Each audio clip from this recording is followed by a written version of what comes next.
Hey guys, welcome to my show today, Voice of the Wanderer. I'm your host, Freddie J.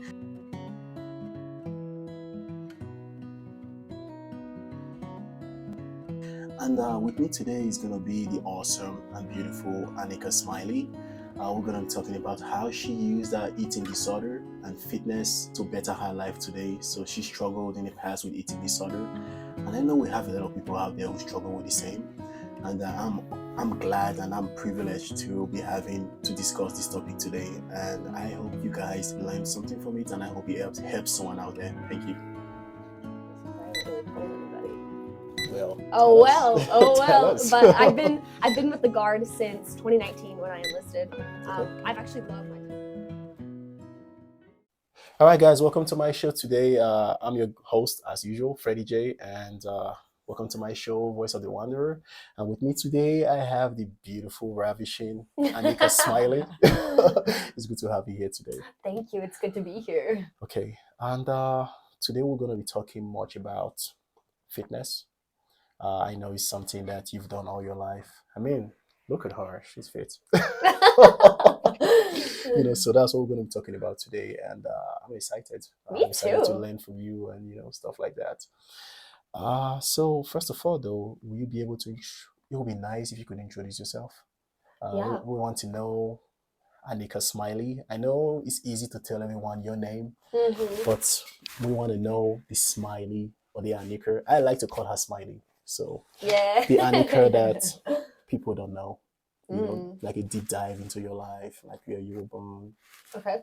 where you've lived at, your likes, like your hobbies, and stuffs that just caught your interest growing up.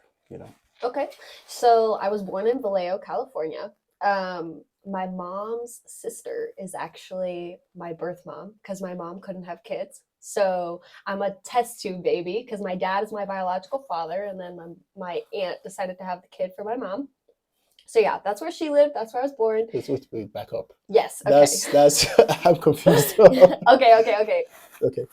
So my dad, they took his sperm. So your dad is your dad. My dad is my dad. Okay. Yes, Gary Smylie, my biological father. And then they took his sperm, put it inside my aunt, Diana. Yes. And then she carried the baby for my mom. Yeah, because she could never have kids. Did they use like your mom's eggs too? So my mom has never been able to have kids. So it was my aunt's egg, but I kind of like it because it's still like some of my mom's. So you have two moms. She's my aunt. Because like right when I was born, they filled out the adoption paperwork. So my mom is Debbie Smylie. Okay. Yeah. And then my little sister is adopted from China. So, and my parents went over there and got her when I was about 2.5. I stayed with my grandma during that time. That's always funny because people like, whenever I introduce her as my sister, people are like, what? But it's literally 2023. Like adoption is very common now. So it's goofy, but yeah.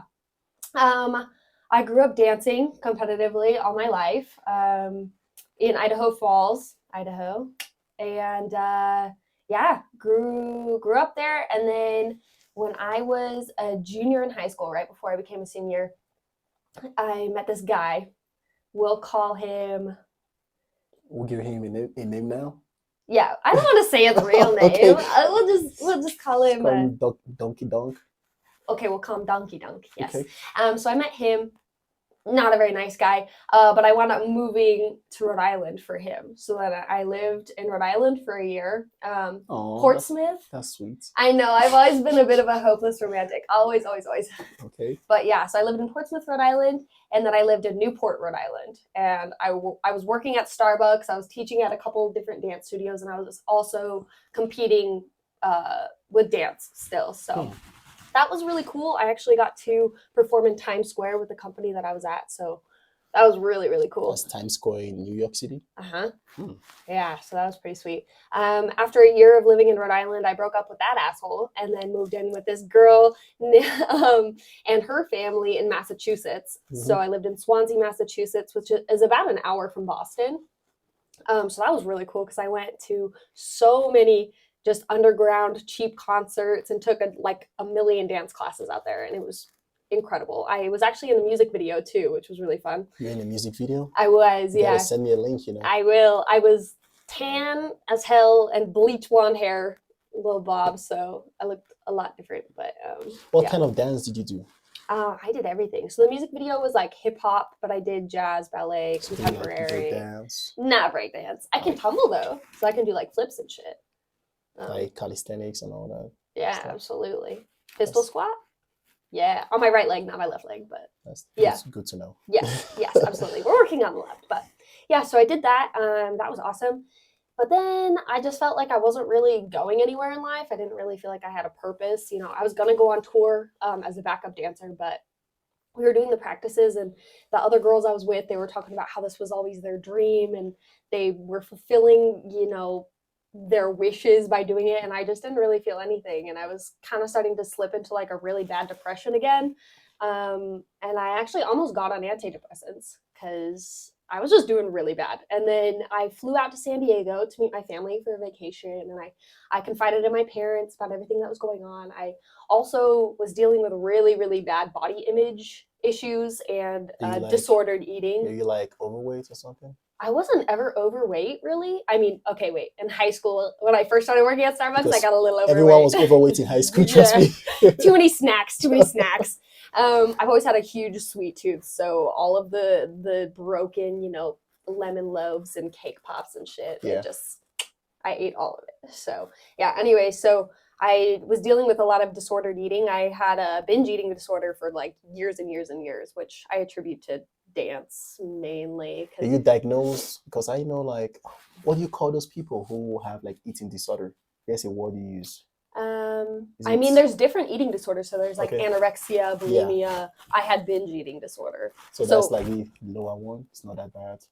It was pretty bad, dude. Oh. Like every single night. Well, okay, so how it happens pretty much is like you try to restrict your calories because you want to be skinnier. And in the dance world, you know, everybody is long and lean. And I've always been the type of girl where I just like pack on muscle really easily. Not really easily, but more easily, you know. And I've never been that like long, lean dancer, you know. And those are the girls that I was comparing myself to. So staring at yourself in the mirror for like hours and hours and hours every single day at the dance studio, it just made me want to be thinner and really, really affected my body image because I had like body dysmorphia super bad. And yeah, my counselor did wind up diagnosing me with like binge eating disorder. But I lost my train of thought. That's fine though. So that's why I'm here. That's my yes, job. help me. Okay. So we transitioning into we've talked about your life a little bit about you have an adopted sister. Yeah. You have a mom and an aunt. You have a dad, and you talk about what you like. You like to dance. You've been in a dance video. So let's talk about your educational background and your work background. What are those like? Yeah. So when I was like 13 or 14, my first job was assisting at the dance studio. So I would help the teachers like teach the little kids with dance and everything, and with tumbling too. And I assisted at the dance studio from that time, so I was like 8th grade all the way through senior year. And then also when I was 16, I started working at Starbucks. So I worked at Starbucks for years and years. Yes, Starbucks. But yeah, and then when I moved to Rhode Island, I kept working as a dance teacher. Island, where's that at? All the way on the East Coast, Northeast. Is that a state? No. Yeah, it's a state. It's a state? Yeah, it's a little bitty state. I need to go do my research. That's okay. It's by, do you know like Connecticut? Yeah. And yeah, so it's like over near there. So you moved there really for a guy? Yeah, I did. Okay, we'll talk about that. Yeah. I got you. Yeah, okay, sounds good. Okay. Yeah, so and then I still worked at Starbucks there. And then I actually stopped working at Starbucks when I moved to Massachusetts, and I was still teaching dance, and then I worked at a smoothie bar for a little bit. Yeah, and then when I moved back home to Idaho Falls, I went back to the dance studio and was still helping there. And now I'm part of the East Idaho Honor Guard team. And that's kind of the only other job I have aside from like ROTC and military and shit. Let's talk more about that though. Okay. So you mentioned military, honor guard, Mhm. ROTC. So what are those? Okay. So yeah, when I decided, oh, this was where my train of thought was. So I was doing really, really bad in Massachusetts, talked to my family about that, and that's when I decided to move home because I knew that I wanted to go to school. Mm-hmm. I didn't really know how I was going to pay for school. So I started Okay. talking to my dad, who was in the Navy for 9 years, Okay. about the National Guard. Okay. So when we got back, we made an appointment with Sergeant Beasley. He's my Sergeant recruiter. Beasley. Sergeant Beasley, we love that man. And he talked to me about all of the educational benefits of the Guard. I loved that it was only, 1 week in a month, 2 weeks out of the year. And then he started talking to me about ROTC, the Reserve Officer Training Corps. And basically, you do it concurrently with your bachelor's degree, which you're in it too. I don't know if you talk about that. Of course. Okay. So we're in ROTC together. Okay. But so you do all of these leadership courses and learn kind of how the Army works. You learn a lot about tactics and everything while you're earning your bachelor's degree. And then between your third and fourth year of doing this, you go and you get evaluated at what we call camp. Essentially, it's in Kentucky. It sucks. It's terrible. Yeah, it's humid over there. It's humid, and I got poison ivy everywhere. Like, it was terrible. But anyways, good experience, whatever. And then at the end of your bachelor's, you commission as an officer into the Army. So I will be going, hopefully, reserves. I was a guard. Oh, I don't know if I want to say this because I haven't really told anybody. Well. But I've been with the Guard since 2019 when I enlisted. Okay. I've actually loved my time with the Guard. I've had no issues. Like, it's been wonderful for me. You mean the Army National Guard? The Army National Guard, yes. Okay. Yes. So for the state of Idaho. And then now, just the more I think about it, I want to be able to have that flexibility to travel if I need to, because I'm doing my undergrad in health science, but eventually I would like to go to PA school, be a physician's assistant. That's dope. Thank you. So I'm going to need a little break from school for sure before I go back for those 3 years. But yeah, there's just no guarantee that I'll be able to stay in Idaho, which hopefully I can because I'd like to be close to my family, But I know I'm not going to live in Idaho forever. So yeah, the reserves offers that flexibility. That's nice. So from what you just said, I'm getting that vibe that you've had a pretty much active lifestyle. Yeah. Like, you're very active, like you've always been in the dance studio, you've been in the dance video, and you work out and and all that stuff. So has there been any pressure with you, like balancing your job and your fitness together? Have you experienced any pressure? It's just something I have to make time for.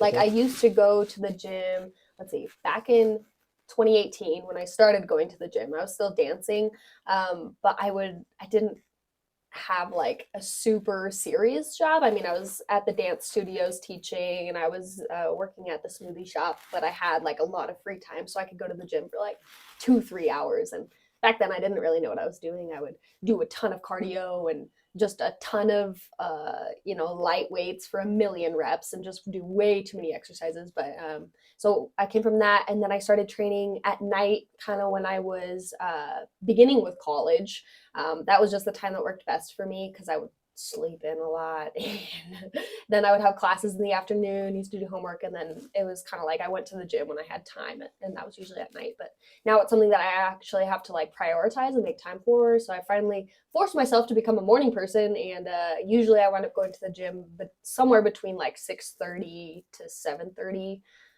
sometimes a little later, if I don't have to come to Pocatello for school. But okay. Yeah. That's nice. So the whole purpose of discussing fitness today, because I know we have people back there who they are struggling with their fitness, balancing fitness with their mental health, with their job, their responsibilities. They could have family, dogs, and all this stuff, and it's not easy for everyone. So how do you manage to balance that up? Do you have like because someone told me this, I'll share this with you. They told me abs, the 6-packs. Yeah. It's not built at the gym, it's built in your kitchen. Okay, kinda. Okay, kinda, for sure. I mean, you have to get down to like a low enough body fat percentage, but like I still have a little bit of fat and you can see my abs. So I would attribute that to actually weight training your abs. So a lot of people will just sit down and do like a million crunches. But I mean, your abs are like any muscle in your body. So if you're wanting to build up your biceps, what are you going to do? You're going to weight train and do curls, you know, and stuff like that. So with abs, I do a lot of like weighted decline sit-ups. I do a lot of hanging leg raises because it creates a lot of time under tension for your abs, and then like lots of planks, you know, because you have that like I'm not an expert in this, but I'm going to explain it We're the talking best about of my your opinion, ability. though, so you're free. Yeah. So from what I understand, you have that like base level inside. So it when you like think about squeezing your belly button to your spine, that's kind of like helping with your base level. So when you're in a plank, you really want to focus on that. So I do planks too.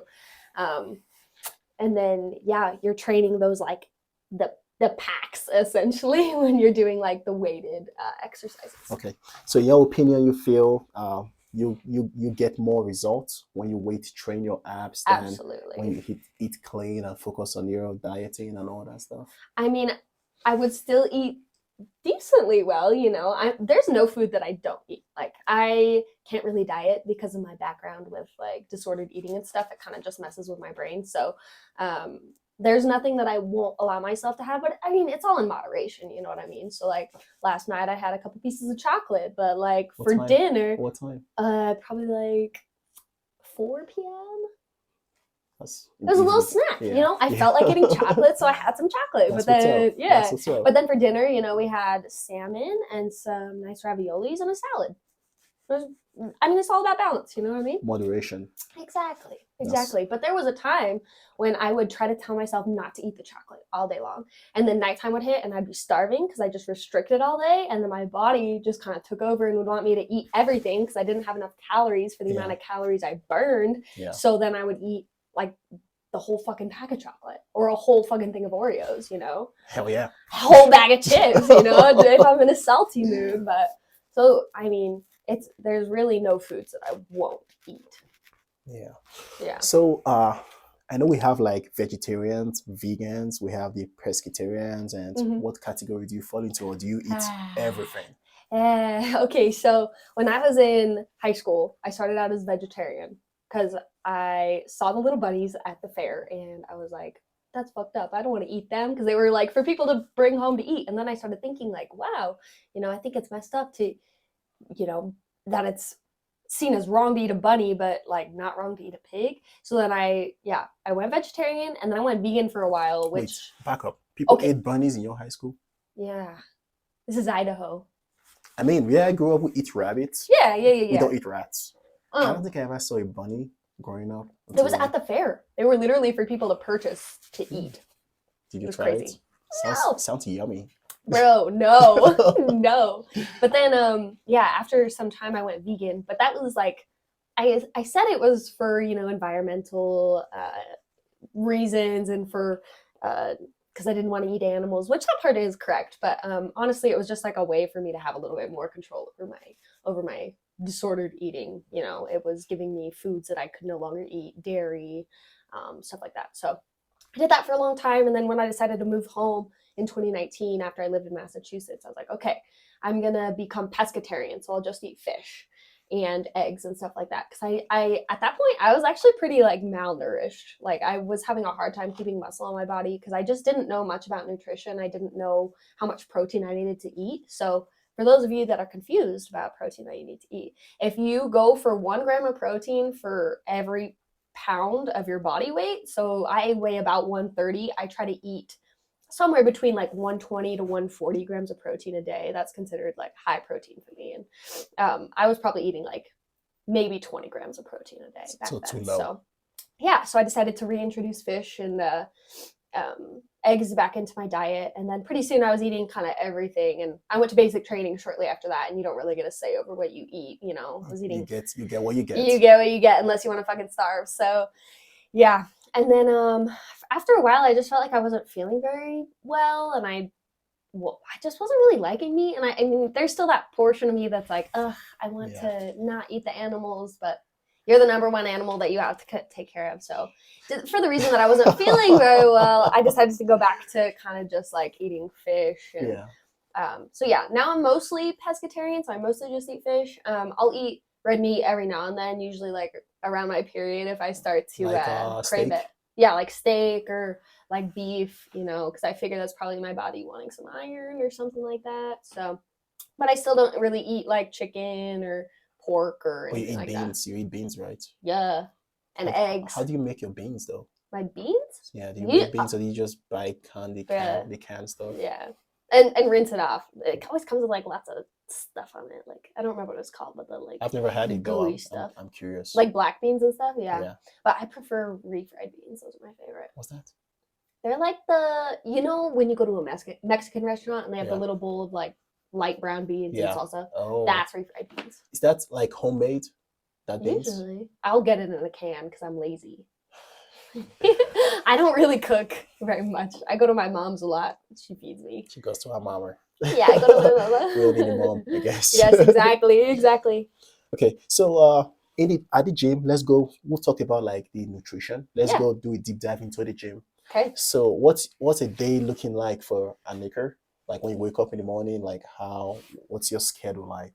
Okay. You know? So let's go for a typical Tuesday, Okay. aside from today, because today was different because I had to take a midterm. But usually, like Tuesdays, I don't have to wake up at 4 to go do PT for ROTC. So Tuesdays, I'll usually wake up about 6. Now that I have my puppy, it makes things a little Aw. bit different. So I'll like start to get ready for the gym, Mhm. and I'll take her outside. I'll get ready, and then I feed her about like 7. And then I have to wait for her to go to the bathroom. So then I'll, do a little bit of homework or something like that. Once she goes to the bathroom, then she'll have a little bit of crate time. So I would highly recommend crate training your puppies if you're having a hard time with that, like to get to the gym. So she'll do a little bit of crate time. I will mix up my pre-workout with my creatine. Head to the gym. My gym is about like 10 minutes away, so it's pretty nice. And then I'll start with a mobility session. No matter what I'm hitting, I will always do a full body mobility. So make sure my shoulders are good. Core. What does that mean? Mobility training. What does that mean? Yeah, so I'll start with like some shoulder circles. I'll do some like plank to downward dog type stuff. I'll do a lot to get my hips going just because I've had tight hips for my whole life. So a lot of like squat variation type stuff, lunges, things like that. Okay. Some dynamic stretching really. And then for the past year, I've been doing about 3 days of full body every single week. So when I say full body, like it's either squat or deadlift, something for back, so like pull-ups or rows, arms, and finish with abs and calves. And then on the off days, I've selected a few body parts that I saw just a little bit lagging on myself, and I wanted to develop a little bit more. So shoulders, glutes, and quads.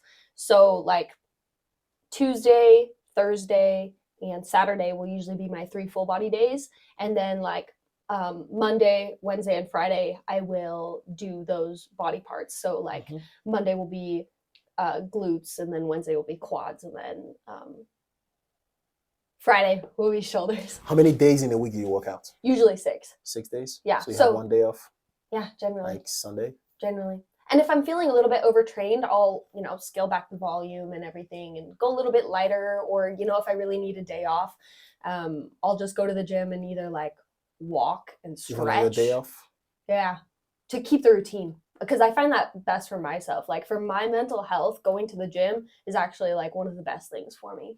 So so I've been doing my research and I found out that gym is a therapy. It's the best therapy session. So is that the same for you? Yeah, absolutely. Absolutely. I mean, if anything, it gets me out of the house during the day. And it just keeps me in that routine, wake up, get ready, get my dog ready, go to the gym, come back and then shower, get ready for my day, and then do everything else. Like it just makes me feel so much better. My body feels better. My brain feels better. It's empowering. I just love it. That's what's up. It's something for me, So when you're at the gym though, do you lift heavy or do you focus on your form, or what do you focus on? Because I know at the gym we have like ego lifting. You see people, it's ridiculous. Oh, it makes me cringe, like, because you don't want to be that person that walks up to somebody, and like corrects their form out of nowhere. But oh my God, some people at the gym just really need to like tone it down. So have you had a chance to train someone? Not really. I mean, I've actually thought about going and getting my personal training certificate once I graduate in May. That's something that I may be interested in doing. Me and my little sister, we used to go to the gym together all the time because she wanted to get into lifting. She wanted to start, building up her muscles. So I would kind of like help her and help her tweak her technique and everything. Because back to what you said, form is the most important thing for sure. Like I will go between different phases of lifting heavy and then doing, lighter weight with more reps and because it's good to phase what you're doing. It's I don't want to say confusing the muscle, like that's kind of a stupid thing that people like confuse the muscle. Confuse the muscle, but otherwise your body just gets adapted to it. So but yeah, so me and my sister used to go together all the time, and I would help her with that. So yeah. That's nice. So what category do you fall into? Are you a bodybuilder? Are you a weightlifter? What category do you I fall wouldn't into? really put myself in any category because like I was just running a program. I follow these guys. Their podcast is called Mind Pump. It's Mind Pump? They're wonderful. They have so much good information, and they've built these workout programs. And so the most recent one I did was called Aesthetic. It is their like most volume program that they have, and it's like made for bodybuilders. So I just did that, and it was intense, and it was just a ton of volume. So by the end of it, it was about a 3-month program. I was feeling very overtrained. So now I've kind of scaled back, and I'm doing less volume, and I'm kind of more focusing on mobility and functional work. So I wouldn't put myself in any category because I really just try to listen to my body and just adjust it based off of my goals. So while I was doing aesthetic, my goal was to build a ton of muscle and look more so like a bodybuilder, but I was never trying to go on stage or anything, you know what I mean? I just wanted to like really see those changes within myself. And now that I've built that physique, I'm trying to get back to like feeling well because my joints were starting to hurt, I was just starting to feel a little tired. So we've scaled it back and yeah. So what advice do you have for those people out there who are struggling or who went through the same stuff, who's going through the same stuff you've been through, like, eating disorder and looking at themselves in the mirror and saying, oh, I don't look good, like body image issues. Gosh. And, you've told us about your journey to get to where you're at right now. And from what I think, you're doing really great. And you're happy where you're at right now. So what advice do you have for these people? Join the army. Just kidding, but seriously, actually, basic training, when I could actually see what my body could physically do, and I wasn't, you can't focus on aesthetics at basic training. So that is actually one of the things that helped me the most, was going through that, doing all of the super long, grueling ruck marches, and starting to do like fitness tests and really pushing myself in that way. I don't know, that was what really helped me, is instead of like focusing and totally on aesthetics, was more so what my body could do. So you could do that at the gym too. You don't have to join the army, but see Sergeant Beasley if you want to. But start to try to like focus on your form and focus on like how deep you can get in your squat and adding more weight, and focus on your strength. There's other things that you can attribute to progress rather than just what you see in the mirror, like how you're feeling, if you're sleeping better, if you're getting stronger, like all of those things, your mood's improved, your sex life's improved. Good to know. Well, hey, working out improves your libido. So. Yeah, that's true though. That's true. So I see you all happy and laughing today, and she's happy. She's in a good mood today. So who's the guy? There's always a guy. He lives in Florida. I'm actually going to go see him tomorrow. Ooh, okay. I'm very excited. Get out of the snow for a little bit and get some sunshine instead of the fake tan forever. So that's nice though, and I really hope you guys have fun. Thank you. We will. Nice. We're going to the beach every day. I can tell you that. Do you have your swimsuits and your bikini and all that stuff? I've packed like 5. You're gonna get your tan, huh? Absolutely.